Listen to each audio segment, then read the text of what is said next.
Bueno, la realidad es que el derecho a la salud es uno de los derechos más amplios y tal vez, si se quiere, más absolutos que tenemos nosotros. Sin la salud, difícilmente podríamos mantenernos en un nivel de vida, ¿sí? Sin salud, sin una buena salud no tenemos vida. Más allá de que cuando la tenemos un poquito compleja o complejizada, tenemos también derechos que nos permiten llevarla adelante. No estaría pudiendo correr esto. Ahí está. Ahí está.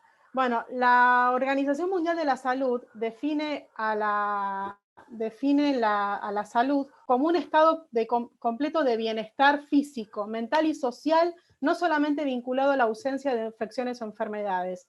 Es decir, la salud es esa sensación de estar bien, ¿sí? Mental, social y físicamente. Y no quiere decir que la falta de salud o tenga que tener relación con estar enfermos o estar padeciendo algo momentáneamente, una patología momentánea. Entonces, es de vital importancia estar esta sensación de bienestar para desarrollarnos en nuestra vida y por lo tanto, como es un derecho, como la vida es el derecho primordial que tenemos las personas, el derecho de acceso a la salud también es considerado como tal. Es un derecho humano fundamental. ¿Por qué? Porque sin ese bienestar no podemos ejercer los demás derechos y corresponden a la persona humana en su condición de tal.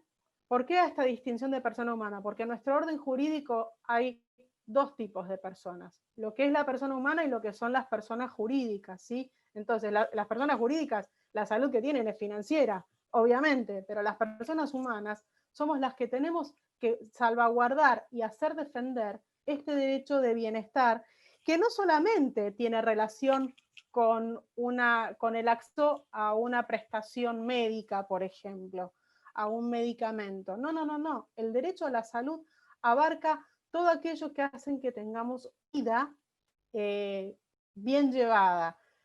Y ahí ponemos el derecho a la habitación, el derecho alimentario, el agua potable, el saneamiento, en fin, todo aquello que hace y que genera y que permite nuestro bienestar. Concepto del derecho a la salud. Es el derecho de las personas de obtener un cierto nivel de asistencia sanitaria y salud como la obligación del Estado de garantizar ese nivel de pública. Acá ya nos metemos puntualmente sacando de lado lo que es habitacional, alimentario y de agua potable, para ponerlo como ejemplo, aquellas políticas que tiene que adoptar el Estado para que todos tengamos un bienestar general para toda la comunidad. Bueno, acá nos metemos ya en lo que es puramente jurídico. Nuestro derecho a la salud, por sobre todas esas, está garantizado, protegido y preservado por la Constitución Nacional. Por encima de la Constitución Nacional, nada. Por debajo todo, y todo lo que está debajo, en nada puede contradecir lo que dice la Constitución Nacional.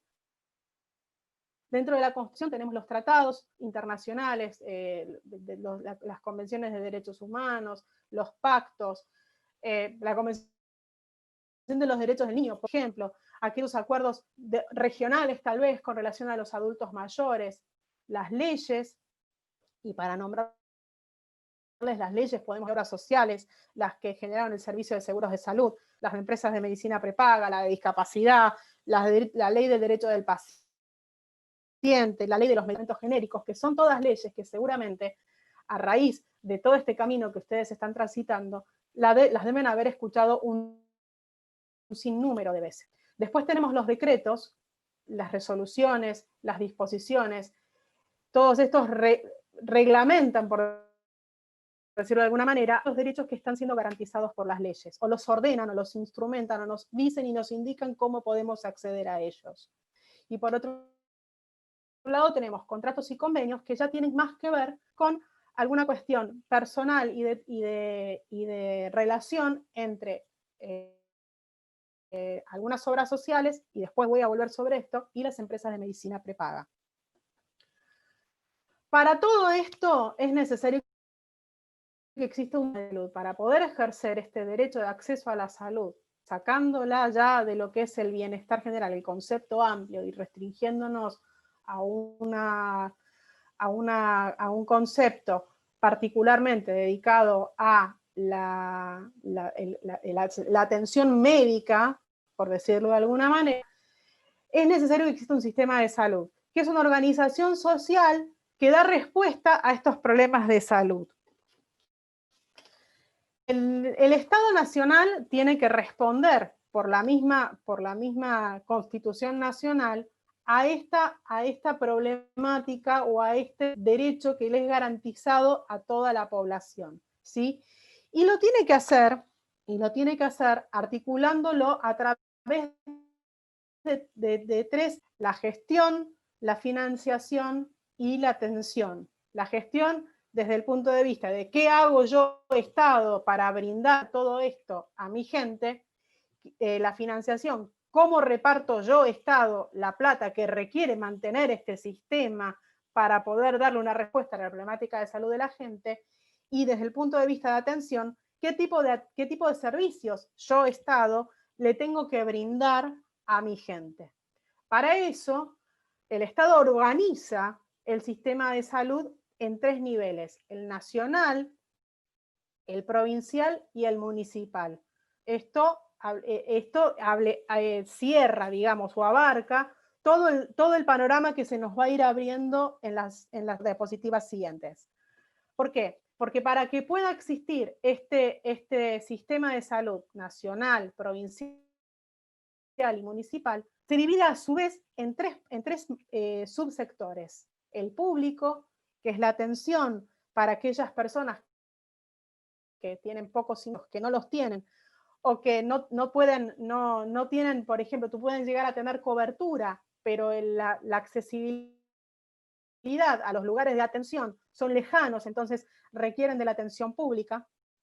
El sector de la seguridad social, donde ahí ya nos metemos en las obras sociales propiamente dichas, y venía un poco con lo que decía recién una de las chicas que hablaba de Mendoza, donde tenemos las nacionales, dicen que así, bueno, pero eso es para Buenos Aires. No, dentro de todo el país tenemos obras sociales nacionales que deben llegar que permiten la aplicación de las normas, de las leyes que son para todos nosotros, para toda la Argentina.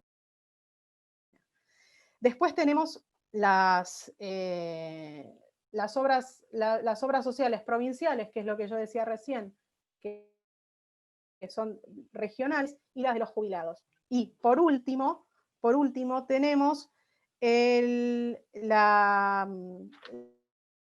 las obras sociales, perdón, las del sector privado. El sector privado, básicamente, son las... esperen que voy a apagar el teléfono porque si no, vamos a hacer lío. Ahí está. Sí, las obras sociales, perdón, el privado, que son las de medicina prepaga. Esto básicamente es un contrato que hace un particular a favor de una empresa, elige la empresa y esa empresa es la que se obliga a brindarle la atención médica.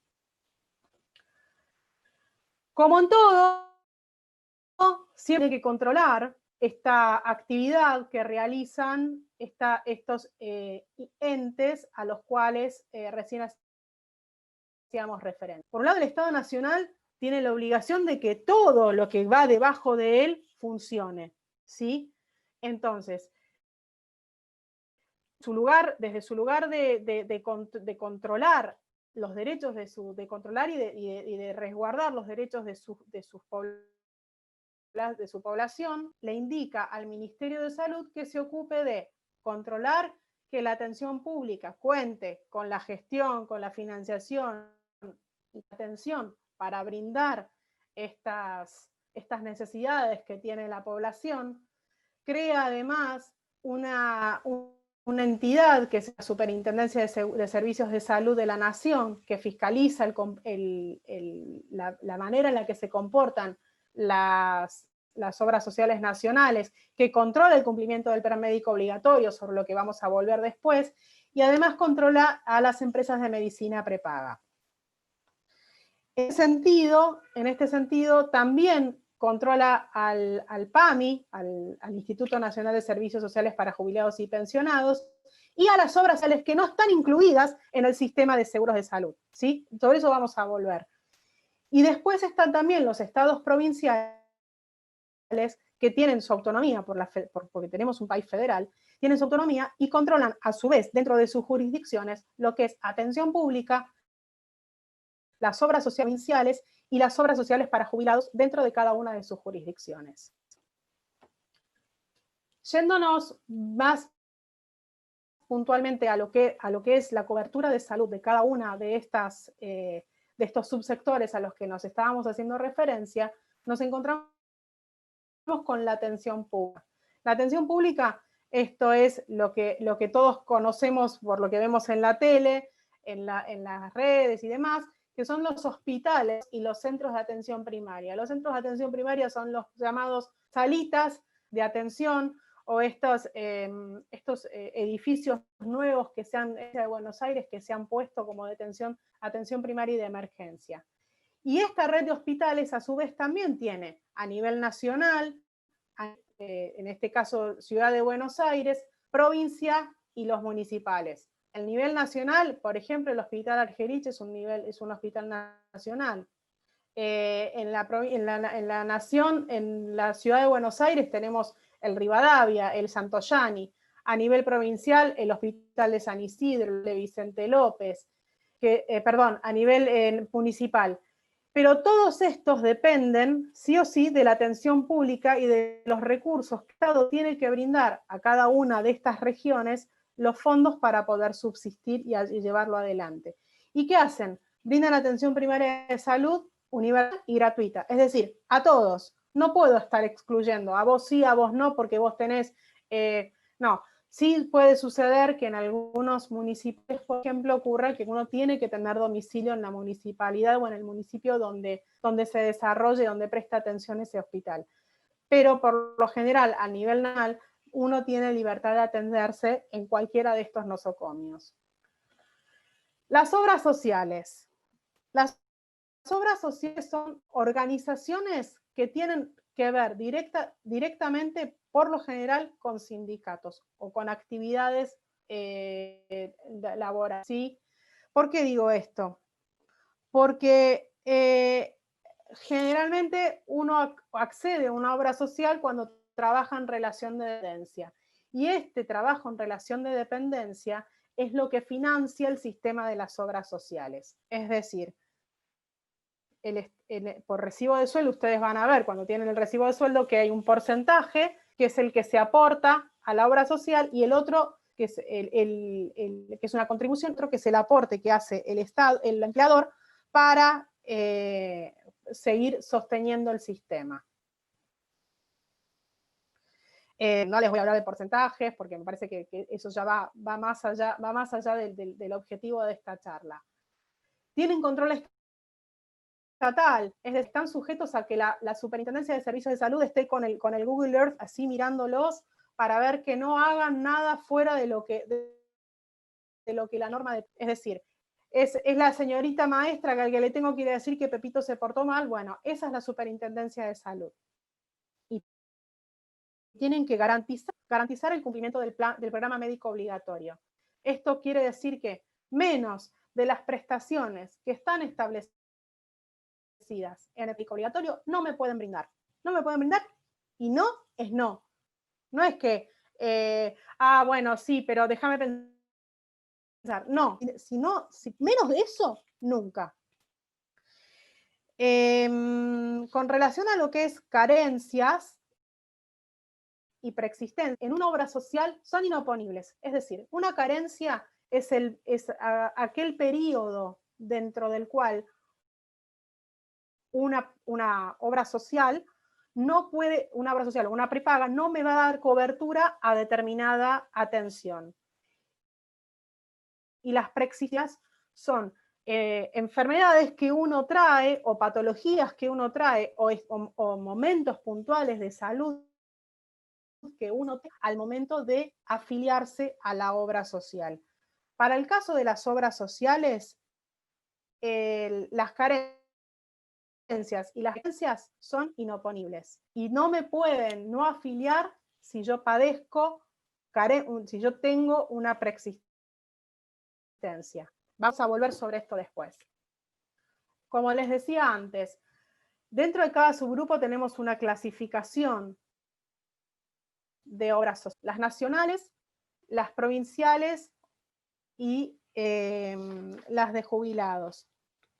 Con relación a las nacionales, es un poquito lo que hablábamos recién con la persona que recién me hablaba de Mendoza, creo que era Cristina el nombre, no recuerdo bien, en cuanto a lo que es la obligatoriedad sí, Cristina, de atención. Bueno, dije bien, me acordé bien. Sí. Es un seguro social obligatorio. Yo no tengo, si yo trabajo en relación de dependencia, no tengo opción de decir, no, yo no me quiero afiliar a la obra social. No, sí, vos te tenés que afiliar a la obra social. Las obras sociales nacionales están incluidas en lo que es el Sistema Nacional de Servicios de Seguros de Salud. Las dos leyes que yo les puse ahí. Las que crea las obras sociales, la 23660, y la que crea el Sistema Nacional, que es la 23661. Y abarca a los trabajadores del sistema privado formal, del sector público nacional, monotributistas y todos estos su grupo familiar.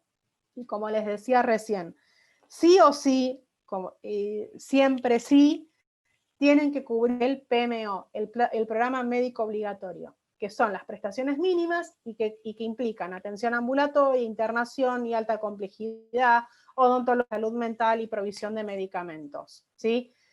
Además de rehabilitación y demás prestaciones que hacen al bienestar general de la persona. Provinciales y municipales, y acá nos metemos en un temita. Brindan cobertura a empleados públicos provinciales, municipales y jubilados. Es decir, viene acá la estrella IOMA, por ejemplo, OSBA, que son obras sociales regionales que no están incluidas en el régimen de las obras sociales de la 2660 y de la 23661 del sistema de salud, y que tienen su propia ley orgánica. Es decir, ellos mismos, por la autonomía que tienen, crean su propia norma acerca de coberturas. Estas dos leyes y también el PMO son leyes que son normas que son abiertas, digamos, que no es que son solamente y están circunscriptas para las obras sociales de Buenos Aires. No es así. Son leyes que están hasta que estas obras sociales provinciales y municipales se adhieran a esta normativa. Pero ¿qué sucede? Van a decir, y no, yo tengo mi propio ordenamiento, no me voy a subir ahí. Bueno, después lo hablamos en tribunales, la respuesta que les daría yo. ¿Por qué? Porque nosotros, por sobre todas las cosas, tenemos un derecho constitucional de salud al que debemos acceder y además un derecho de igualdad ante la ley. Entonces, ¿no me vas a aplicar el PMO? Y bueno, lo discutiremos en la justa. Esto lo digo con conocimiento de causa porque la jurisprudencia es bastante estricta en este sentido y la Corte también se ha manifestado a favor siempre del bienestar y del acceso a la salud y no tanto en las restricciones. Bueno, como les decía, cada jurisdicción provincial o municipal regula las prestaciones médicas que debe brindar a sus afiliados y el control administrativo y financiero depende del Estado provincial o municipal. Los jubilados, los pobres abuelos que más de una vez olvidados. Bueno, tienen una ley especial, que es la que crea al PAMI, organiza y determina específicamente todas las prestaciones que le tienen que brindar a los abuelos. Y sobre todas las cosas, no es algo que se aleje tampoco del PMO. Justamente, tiene que dar todas las prestaciones que están contenidas en el PMO, y las prestaciones que tienen en su ley orgánica son bastante similares al programa. Me parece que voy a mezclar un poco, pero lo quiero decir por si me olvido después. Cuando una persona se está por jubilar y tiene una obra social, tiene el derecho de poder mantener la obra social, ¿sí? Puede acceder a mantener a la obra social, tiene que ejercer esa opción. No es algo, el PAM es algo obligatorio si tengo una obra social que cuando yo era trabajador activo, ¿sí? Cuando era una persona activa. Hay que hacerlo, hay que expresarlo, hay que hacer escuchar su voz y manifestar que quiero elegir mantener mi obra social. Y después viene todo el trámite de presentación de papeles y demás. Pero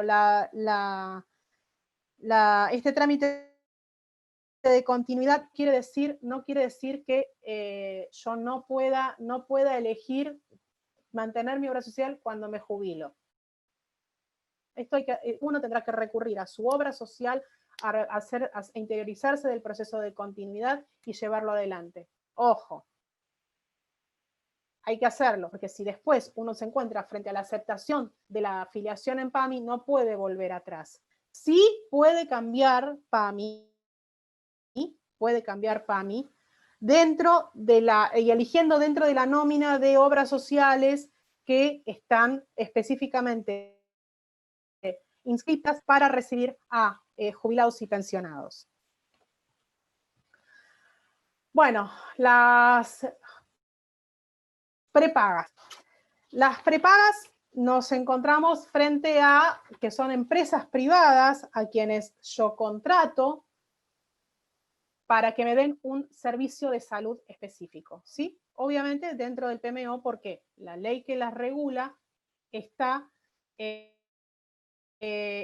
la incluye dentro de la órbita de la Superintendencia de Salud. Y si está incluida dentro de la órbita de la Superintendencia de Salud, necesariamente tienen que dar cumplimiento mínimo con las prestaciones que están establecidas en el PMO.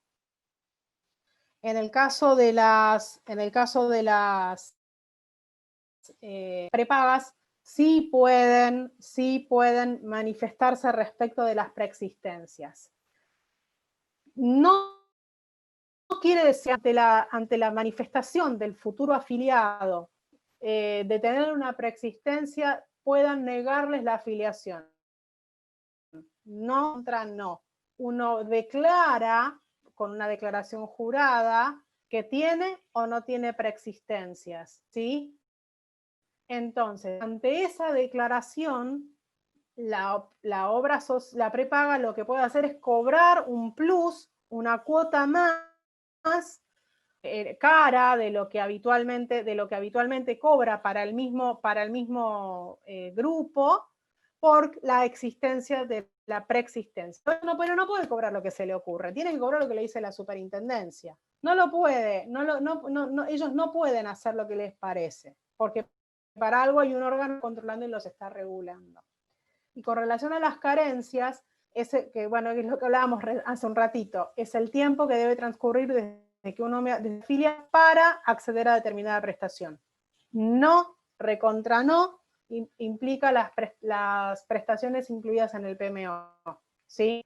Por ejemplo, una cirugía estética, y sí, ponele que por determinado tiempo desde que te afilias no te la van a hacer, pero las urgencias también te las van a cubrir. Pero bueno, lo que está fuera de lo que es el PMO no tiene cobertura por un periodo determinado que tiene que quedar establecido en el contrato. Es decir, yo me voy a afiliar, elijo una empresa de medicina prepaga, me voy a afiliar a la empresa de medicina prepaga y le digo, bueno, mira, yo me quiero afiliar, bueno, vos no vas a tener cobertura de esto y de esto por determinado tiempo. Y lo van enumerando, ¿sí? Esto es sumamente importante que lo tengamos en cuenta. Que lo tengamos en cuenta. Entonces, los requisitos para acceder a una cobertura de salud. En lo que es la empresa de medicina prepaga, el comienzo de cobertura arranca cuando firmamos el contrato de afiliación. A partir de ese momento, nosotros tenemos cobertura de la empresa de medicina prepaga. Y esa manera en la que nos vinculamos con la empresa de medicina prepaga es a través de un vínculo directo, es decir, que es la persona que va y elige y contrata con la empresa de medicina prepaga directamente, sin ningún tipo de intermediario, o tal vez nos encontramos en un vínculo indirecto. ¿Qué quiere decir? Que yo, empleado, tengo un empleador que elige, en lugar de pagar los aportes a una obra social, elige una empresa de medicina prepaga para brindarle la seguridad, el servicio médico a mis empleados, ¿sí? Y también tenemos lo que es el vínculo indirecto, en el que una obra social puntualmente contrata a una prepaga para prestar el servicio a sus afiliados, ¿sí? ¿Qué significa universo? El universo es aquel que es destinatario beneficiario de este servicio de salud, ¿sí? Puede ser individual, que una persona directamente contrata a esta obra social, empresa prepaga, o el grupo familiar que está incluido. El grupo familiar, nos referimos al grupo familiar primario por lo general, ascendientes, descendientes, y rara vez se aceptan los colaterales, pero tiene que haber algún tipo de justificación para eso. La elección, yo soy libre de elegir en el vínculo directo la prepaga a la cual yo me quiero afiliar. Claramente es un contrato entre dos personas en el que el único que ejerce control es la superintendencia para que la prepaga brinde la atención que tiene que brindar, y elegimos de qué manera nos vamos a vincular, ¿sí? En las obras sociales nos encontramos con lo que decíamos antes de lo que es la relación de dependencia, ¿sí? En un trabajo. La cobertura comienza a trabajar, ¿sí? Me dan de alta, tengo que obviamente hay que hacer los trámites para conseguir la credencial y demás, pero esa obra social comienza en el momento que comienza el contrato de trabajo. ¿Cuál es el universo? Los trabajadores en relación de dependencia del grupo familiar.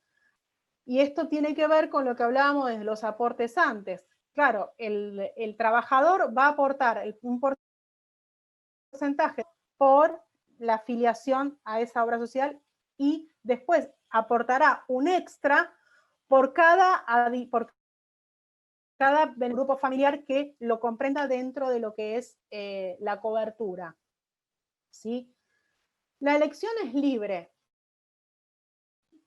dentro del servicio, dentro del sistema nacional. ¿Por qué? Porque hay obras sociales que dependen del tipo de trabajo que uno realice, cerradas. Es decir, que no permiten que salga, que alguien que está dentro salga y busque otra obra social. Por ejemplo, los judiciales. Los judiciales no podés tener una obra social distinta de la que ellos te ofrecen, por eso es cerrada. Y tampoco aceptan gente de afuera. En el caso de las otras obras sociales, uno sí puede elegir a qué obra social mantenerse. ¿De obra social? Sí, pero no lo pueden hacer aquellas personas que hayan extinguido su contrato laboral. Es decir, me renuncié y no tengo otro trabajo, me despidieron y no conseguí otro trabajo. Bueno, la obra social que yo tengo por esta vinculación laboral tiene que cubrirme 3 meses, ¿sí? 3 meses. Y yo dentro de esos 3 meses no puedo cambiar de obra social. De la única manera en la que yo puedo cambiar de obra social es manteniendo la relación laboral. ¿Cuántas veces lo puedo hacer? Una vez por año. ¿Es gratis? Sí, es gratis. Las obras sociales no aplican ni carencias ni preexistencias. Y en el caso que yo mi derecho de cambiar de obra social, el plazo, o sea, el comienzo de la cobertura es el primer día del mes de la opción. Es decir, tarda todo el sistema, todo el engranaje en ponerse en movimiento, tarda 3 meses. No quiere decir que durante esos 3 no tengo obra social. No, definitivamente no. Dentro de esos 3 meses, la obra social anterior tiene que hacerse cargo de mi atención médica. ¿Sí? Dentro de las obras sociales, quienes pueden afiliarse a las obras sociales son los monotributistas. Los monotributistas que pagan impuestos, se dan de alta en AFIP, dentro de lo que es el impuesto, tienen el rubro de obra social. ¿Sí? ¿Cuándo comienza? Cuando yo me doy de alta, cuando yo comienzo la actividad declarada en la AFIP, es el momento en el que yo empiezo a tener cobertura. ¿Sí? Y también está incluido familiar del monotributista. ¿Puedo elegir cualquier obra social? No. Solamente de la nómina de que está en la superintendencia de servicios de salud, que dice cuáles son las obras sociales que aceptan monotributistas. Y después tenemos a los monotributistas sociales, que son personas que realizan una única actividad y que están en una situación de vulnerabilidad social y que requieren un pago, una contribución que hagan impositiva inferior al monotributista común y que también para elegir, no libremente, sino de la nómina específica que establece la Superintendencia de Servicios de Salud.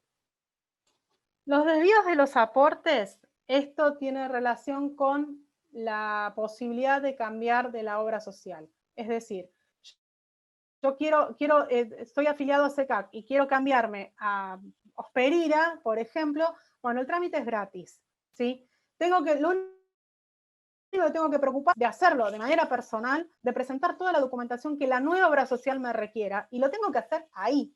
Yo tengo que ir a la nueva obra social y digo, yo me quiero afiliar con vos, quiero que vos de ahora en adelante me brindes el servicio de salud. Bueno, bárbaro, tráeme copia del DNI, tráeme, a veces se piden el recibo de sueldo, bueno, en fin, les van a ir pidiendo el comprobante de pago de monotributo, les piden determinados requisitos. Y la nueva cobertura, como dijimos antes, es a partir del primer día del tercer mes, desde que se ejerce la opción, ¿sí? ¿Puedo optar por empresas de medicina prepaga? Puedo optar por empresas de medicina prepaga. ¿Tengo que pagar el pase? No, no tenés que pagar el pase. Tenés que presentar la documentación que te requiera la medicina prepaga elegida y sí saber que por sobre ese desvío de aportes de la obra social que yo tenía por recibo a la prepaga, puede haber una diferencia entre la cuota del plan que yo elegí y lo que implica el aporte de contribución. Entonces, ahí a lo mejor seguramente tenga que poner un puchito más. Bueno, lo que les decía del PMO, las coberturas, atención, toda vez la atención de la obra social y la atención de las empresas de medicina prepaga tienen un piso mínimo de cobertura de prestaciones. Es el programa médico obligatorio, como les decía. Menos que eso, y tampoco es un techo. O sea, no es que me tengo que mover en este rango, no, porque el PMO es una ley que tiene una resolución que tiene un montón de años y las normas no avanzan a la misma velocidad que avanza el derecho o la forma en la que, perdón, las normas a la misma velocidad que avanza la ciencia. Entonces, sabemos que nuestro poder legislativo a veces anda bastante en cuanto a lo que es sanción de normas. Imagínense, con la cantidad de nuevas formas de atención y de nueva medicación que va surgiendo, tendrían que estar pura y exclusivamente a salud para ir renovando todo constantemente. Entonces, no es techo, es piso. Sabemos que menos que esto no. Que eso, bueno, tenemos que tratar de compatibilizar el avance de la ciencia con la falta de avance de la norma. En cuanto a lo que es la discapacidad, acá nos encontramos vuelvo sobre lo que decía Cristina antes. La ley de discapacidad es una ley nacional y nos comprende a todos los habitantes del país, todas las personas que padecen una discapacidad tienen derecho a que ser atendidos bajo la norma de esta ley, la 24.901. Y no, acá no importa que no tengan, seguramente deben haber escuchado, no está en el APE. El APE es la Administración de Programas Especiales, que es, o no está en el nomenclador. Bueno, no, para. Esto no es así. ¿Por qué? Porque la ley, si nos encontramos afiliados a una obra social provincial y nos dicen, no, yo tengo el APE o no me hacen el reintegro, no, digo, no te voy a dar nada. Le digo, no, pará. Y el derecho de igualdad que tengo en la Constitución, el derecho de salud que tengo en la Constitución, momentito, mirá que la Corte dijo tal cosa. Entonces, hay que equiparar y hay que hacerles entender que el hecho de no haberse asociado o sumado a la 23.660, que es la Ley de Obras Sociales, y a la 23.661, que es la del sistema de salud, de seguros de salud, ellos eligen no entrar ahí, eligen no sumarse al PMO. Pero ¿qué pasa? Si no te contemplamos estas situaciones, el espíritu de la ley de discapacidad, que es específicamente la que persigue es brindar una cobertura y una atención integral a la persona que padece una discapacidad o que tiene una discapacidad, no lo estaríamos pudiendo cumplir. Son palabras que rellenan una hoja y dice trámite parlamentario. Bueno, no. Esto es un derecho. Y no me lo podés poner. Acá ya vamos terminando. Y con esto eran los tips que yo les iba diciendo, les decía al principio de la charla, creo que lo hablaba con Fernando. Nosotros cuando tenemos que solicitar una cobertura de una determinada prestación, es importante que tengamos en cuenta estos tips. Tenemos que presentar la orden médica o la receta en la obra social o en la empresa de medicina prepaga, ¿sí? ¿Qué es importante? Que la orden médica sea clara, que la receta sea, o sea, que sea clara en el sentido de que abarque todas las prestaciones que uno necesita, o en el caso de varias prestaciones que sean detalladas en cada una de las órdenes para que no queden vacías y las den a medias, ¿sí? Y siempre, cuando hacemos esta presentación en la obra social o en la prepaga, siempre llevar una fotocopia. ¿Por qué? O porque le dejo, dependiendo de la organización burocrática que tengan cada una de estas organizaciones, siempre me hago sellar una constancia de que yo te entregué esa orden médica o esa receta para que vos apruebes el tratamiento, lo sometas a auditoría y apruebes este tratamiento. ¿Qué me corresponde? Me corresponde, pero no. Siempre es importante ir un pasito más, o sea, adelantarse un casillero a la que, no presentaste nada. ¿Cómo que no? Mira, acá lo tengo firmado. ¿Cómo presenté? Sí, lo presenté. Bien. Cuando pasa un tiempo, por ejemplo, creo que es Galeno, que te dice, dentro del quinto o séptimo día vamos a darte una respuesta. Supongamos que pasa el quinto o séptimo día hábil, porque siempre hablan en estos términos, y no me la entregan. O dentro de ese mismo plazo me dicen, no te lo voy a cubrir, ¿por qué? Porque no está en el PMO, porque no está en el Vademecum, porque no me corresponde, porque no tengo el APE, en fin. Sí, bueno, carta documento. ¿Podemos hacerlo por una nota administrativa para hacer sellar dentro de la obra social? Sí. ¿Tiene la misma validez a los fines posteriores? Sí. ¿Qué tiene más fuerza? Y la carta documento. No es porque, o sea, porque a veces por ahí la sale unos cuantos pesos, pero por ahí tiene más más power, como le digo yo a mis hijos. Tiene más power documento que una nota administrativa. Obviamente, ¿qué va a pasar? Es muy probable que mantengan el silencio o la negativa de cobertura. Y ahí sí, la respuesta es, nos vemos en tribunales. Y ahí arrancamos con el amparo judicial. Es importante que sepan que hay que hacerse escuchar, que no hay que quedarse en el molde ni asustarse con las cosas que dicen. Ustedes tienen una ventaja, cuentan con un equipo de gente que acompaña y que los contiene. No duden en consultar. No por consultar están obrando de más o de menos. Ustedes pregunten. Es mejor preguntar, aunque la pregunta les suene simple, que quedarse con la duda y con un derecho vulnerado. Protéjanse y eso se los digo totalmente. Ya está.